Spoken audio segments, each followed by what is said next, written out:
Hi, my name is Tracie Gotshall. I'm the Baking and Pastry Arts Instructor at Lancaster County Career and Technology Center in Mountjoy, Pennsylvania.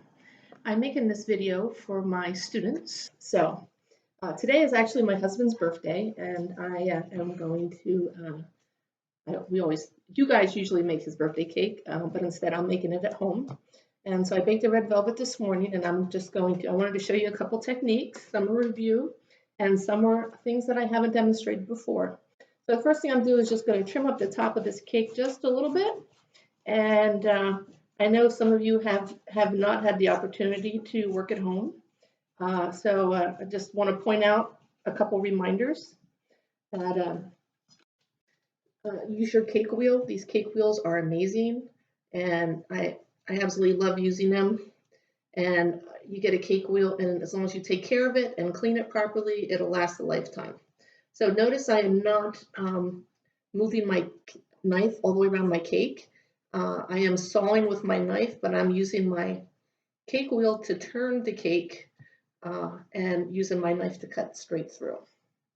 Okay, so now I have my cake sliced in half because I'm going to make a 2-layer cake. And this cake is just a little bit fresh because I just baked it this morning.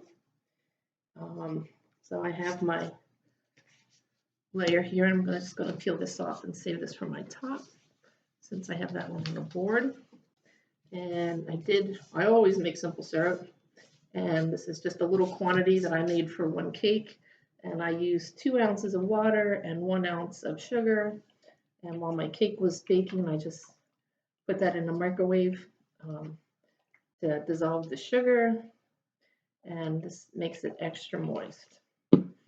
So I am going to fill my cake with our vanilla icing, and it is not my preferred icing at all for red velvet. However, this is my husband's birthday cake, and he gets to pick, and he does not like buttercream or cream cheese icing. He likes the shortening-based vanilla icings, and so that's what he gets. So I'm in my So remember I'm pushing my icing and leaving it there. I don't want to pull back on my palette knife without giving it a little twist to leave the icing. Otherwise, I'm going to have lots of crumbs. And especially with red velvet cake, that is it's very easy to get crumbs in your red velvet cake. And I know I'm just putting a layer of filling in there, but I still want to have a nice white filling when the cake is sliced, opposed to a bunch of crumbs. So now I'm going to take my other cake and lay it on top. And I have a homemade corrugated cake circle here. I did not have manufactured ones, and I just cut one out of a bigger board that I have. It is a cake board, but it was a bigger size than what I needed. But again, I just don't have all of the supplies with me, and we're not allowed on our campus right now to go and pick up products. So got a little bit that's going through my top layer there. It's a little bit of a sugar crust, and that when you hear me cutting through, and I'm just trimming away the very, very edge. I'm sawing with my knife, trying not letting the knife glaze itself cut down through it, so I'm not putting pressure on the knife because I really want a nice clean edge. And if I'm pushing down on it opposed to sawing, I'm going to create a lot of crumbling of my cake, and it's going to make it a lot harder to get a nice clean icing on it. And now I'm all about having a nice clean canvas to do any kind of decorative work on. You gotta be able to get the basics right first before you're moving on to specialty techniques, because those beautiful, elegant specialty techniques are not going to look as nice on a cake that's not properly prepared. So, okay. So I have my cake trimmed, and I'm just going to pick this up and try to get rid of some of my excess crumbs off my wheel. And then I'm going to go and do a thin crumb coat. Again, if this red velvet is, before I almost forgot my simple syrup on the top of my cake.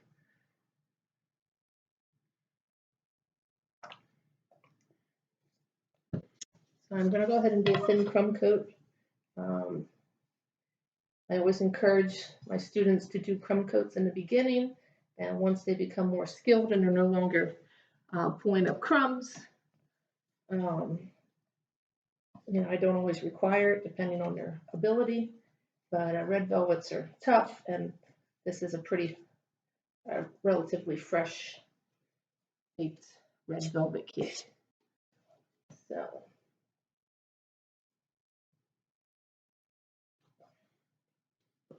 and I'm being very careful not to get crumbs in my icing. And if I need to, I can get a little separate bowl, because it defeats the whole purpose of getting crumbs, doing a crumb coat, if I'm going to have a bunch of crumbs already in my final icing coat. All right. I could have put a paper towel down to stop that from sliding. I'll have to do that once I get my crumb coat on. All right, so now I'm going to put a thin crumb coat on the top. And remember, crumb coats should be very, very thin. If they're not thin, it's going to be more easy to pull those crumbs up through onto your final coat of icing. All right, so now that I've got it completely iced, I again I'm going to center my cake wheel, center my cake on my wheel, and go ahead and just clean up some of the rough spots just a little bit. And then I can take a break and clean up just a little. Okay, so there is my crumb coat, and I'll be back in a few minutes after I clean up all of my mess. Okay, I'm back from doing a few minutes of cleanup, and I got my counter all cleaned up, and I'm just stirring up my icing just a little bit, make sure I don't have air bubbles forming in my icing. And I am going to, I did grab a paper towel and put underneath between my cake and my cake wheel to stop it from sliding when I am finishing the cake. All right, I'm going to go ahead and ice the sides of the cake with my vanilla icing.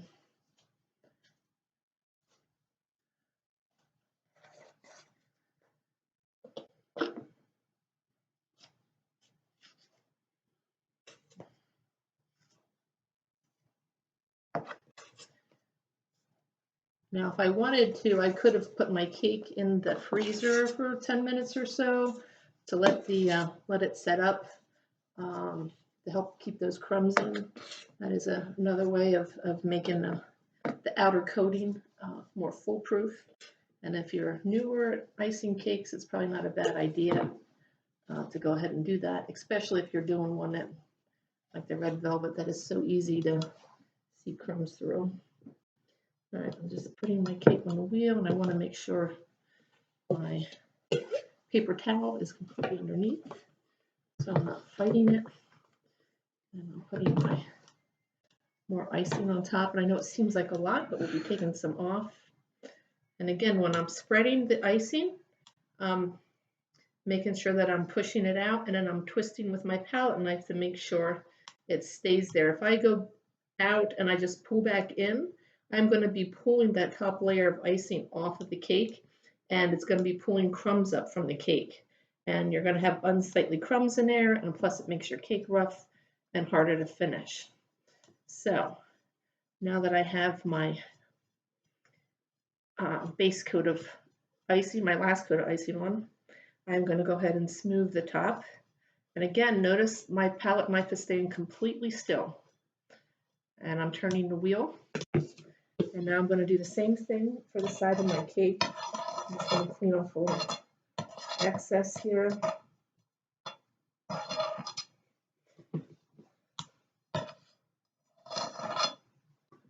All right.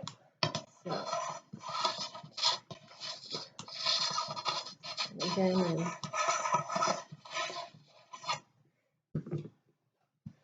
just going to turn my wheel, and now that I've got about the quantity of icing I want, I'm just I'm lightening up the pressure on my palette knife so I can just fill in little air bubbles and get a smoother side. Alright, so now that I got my sides iced, I'm going to go ahead and clean off that edge of icing around the top. Okay, now what I'm doing here is I'm slowly dragging the palette knife across the top. And the height of your palette knife is very important. If you can always go over it again if you're too high, but if you go too low, you're going to put a divot in the cake, and then you're going to have to fill that in and start over smoothing your sides and then go back to your top. So it's always good to start if you're not quite sure whether you're the right height. Start a little high, and you can always go down a little bit further.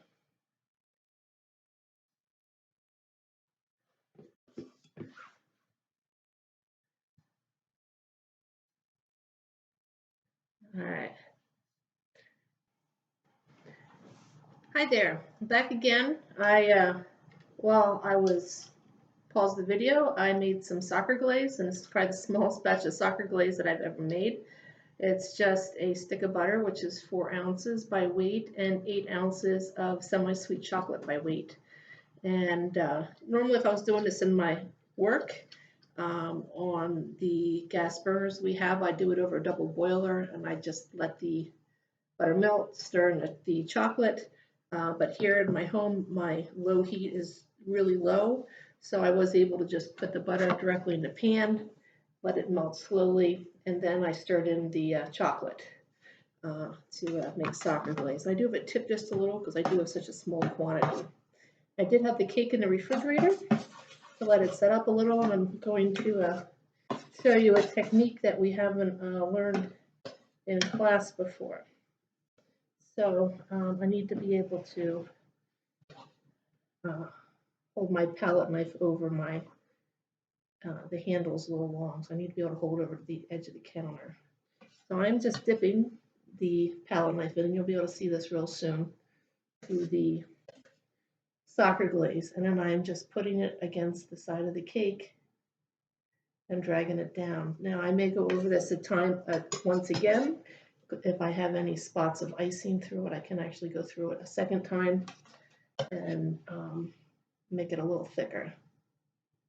So again, just putting it on, and you know, the tip of the palette knife is actually making a scalloped pattern around the cake. Now I do have to have the cake offset so the edge hangs over the wheel, so I have room for my palette knife. Again, I'm just touching up the 1 or 2 that I actually see cake through. You know, but the cake is cold, so it does set up relatively fast. So I'm able to touch it up before I move the cake on the wheel. And then I'm just going to go clean off the edge, and I'm going to move my cake so the next section of the cake hangs out over the wheel. So I can start going around the next section. And you want to try to make sure that you're doing your scallops about the same height. It is a little messy here because the chocolate does drip down. And I should have found something else to prop my cake up even just a little bit higher, but I'm making it work.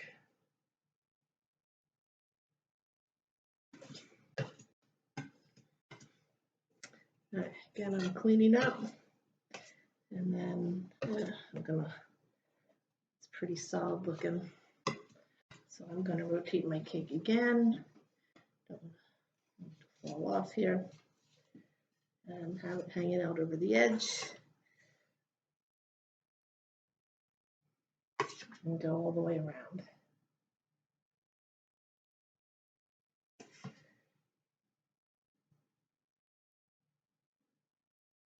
I did just peek where I started, and I want to try to keep the same height.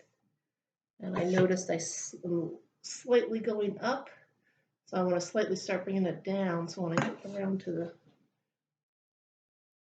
other side, they're going to match up pretty good.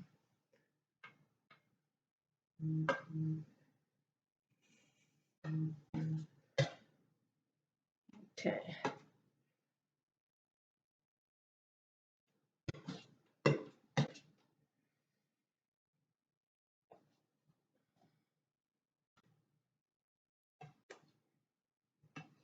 And moving this again on my wheel so I can continue around. Let's see if I can get that section all in one shot here.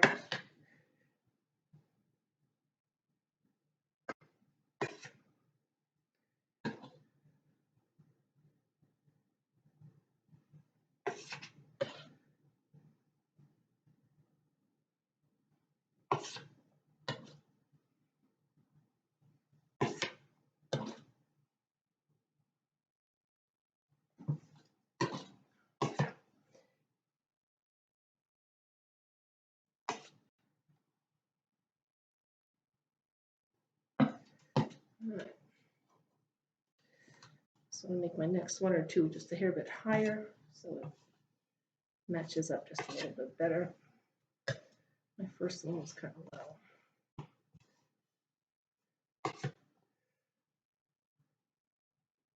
So I just went over that one again, made it just a little bit higher.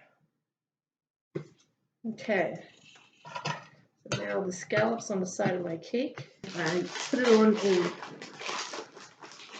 plate, and I'm just going to put a border around the edge, just to clean up the bottom border.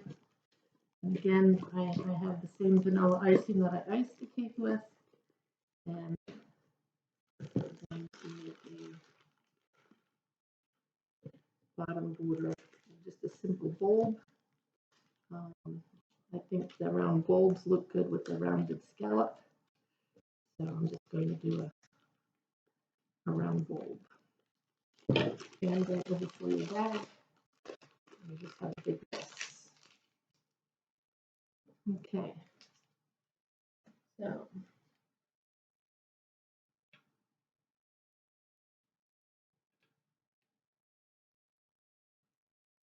Okay. I'm using one hand to squeeze, my dominant hand, I am left-handed, to squeeze my icing. My right is a guide. I also have my arm against my body, just keeping things as stable as possible so I can work as cleanly and neatly as possible.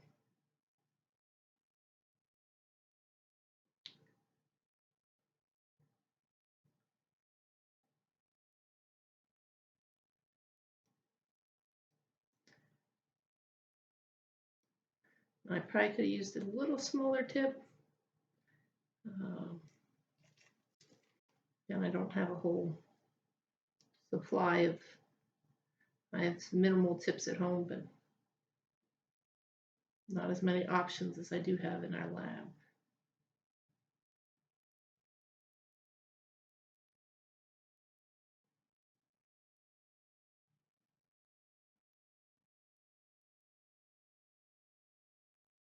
All right, so we have the side of the cake finished, and I'm going to go ahead and we're going to finish up the top.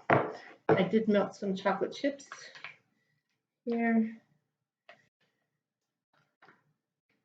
and I think I'm going to warm this. Let me work on some cornets. I think I'm going to take a break and warm that just a little bit more so it doesn't set up while I'm working. So I do keep parchment at home. I use parchment for everything. And I do buy a case of it, like we buy commercially, and I like to shop at the restaurant store for stuff like this. Let me tilt this down so you guys can see what I'm doing. So I folded the parchment in half, and I'm going to cut it in half. Nice clean cuts. Okay. And I fold it in half again. nice good crease. I'm going through 2 papers now, and again, cut it again, and then one last time, and this time I'm folding it. So these two, you can see the bottom layer and the top layer, those 2 lines should be parallel to each other. And the same way here, you can see the line of parchment that runs through, and that they should be parallel to each other. And then I'm going to go ahead and make a nice clean cut. Now this is the cut that my roll from my cornet would be on. It's really important to make sure it's clean and neat. Okay, so there's my cornets cut. And we do roll these a lot in class. And just for practice for you, we're going to go ahead and roll them again. So in order to roll them, I am holding on to the side with no point, and my longest straight edge is up top, and I'm just folding this down, and this line should line up with that point there, and then rolling it around. Okay, so it should be doubled twice in the front, and it overlaps 3 times in the back.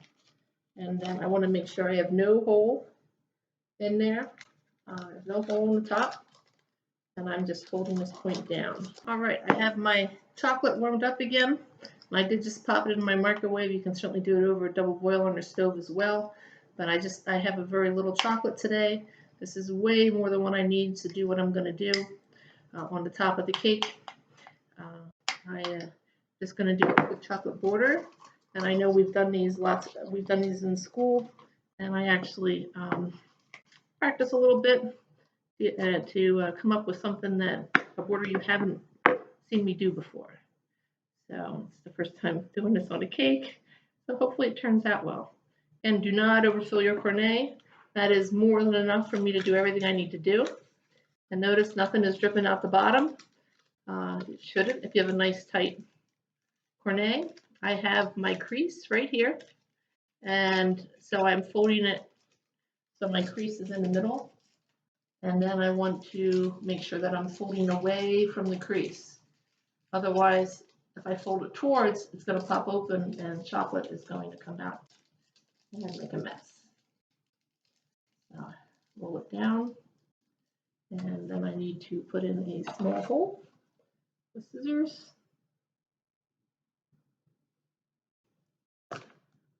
All right, so let me make an honest attempt here at a new border.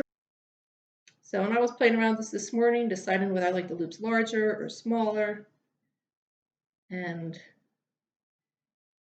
just to get an idea of what I felt looked best particularly on this size of a cake. And I just turned the cake pan upside down and practiced on that for a little bit. Okay, again, it is a little harder to do this one-handed where you don't have your other hand steadying you, but we can get a nice line without starting and stopping.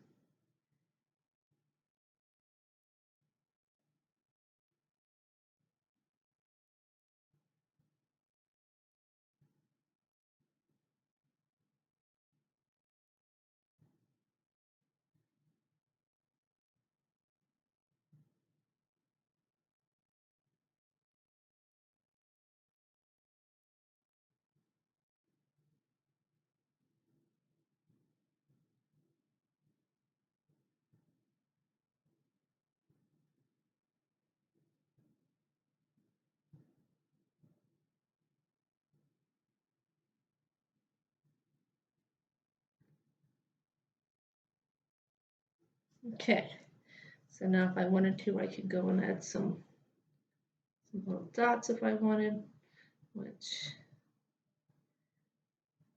I'm going to now since I started.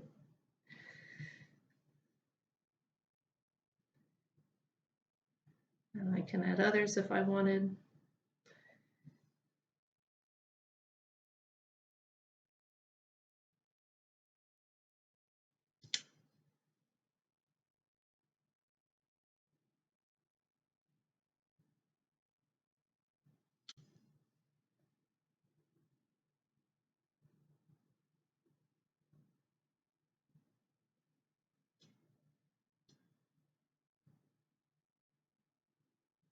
All right, I'm going to set this down off the wheel because this is a little high and I'm not rotating it anymore. Table is definitely a lot higher than I'm used to working with at this school. So I'm just going to put a little happy birthday message on here.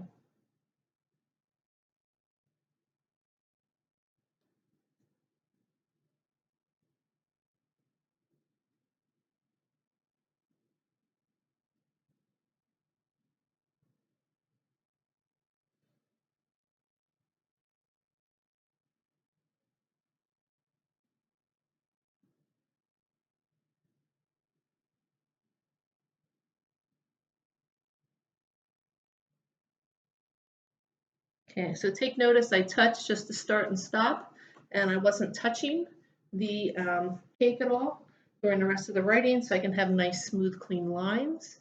And also the writing looks so much more elegant if letters are more elongated instead of very circular.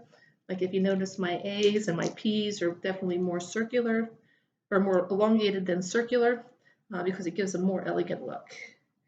All right, let me just get birthday on here. And I've got a birthday cake for tonight then.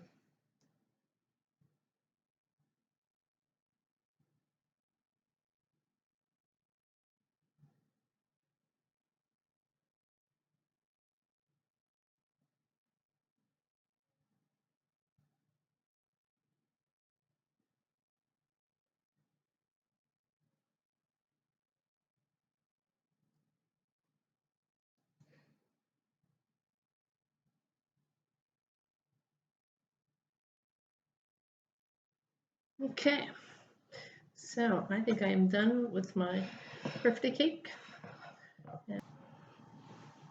So hopefully you enjoyed the lesson, and if this cake slides off of here, I'm going to be really embarrassed, but hopefully you enjoyed it, and have a great afternoon.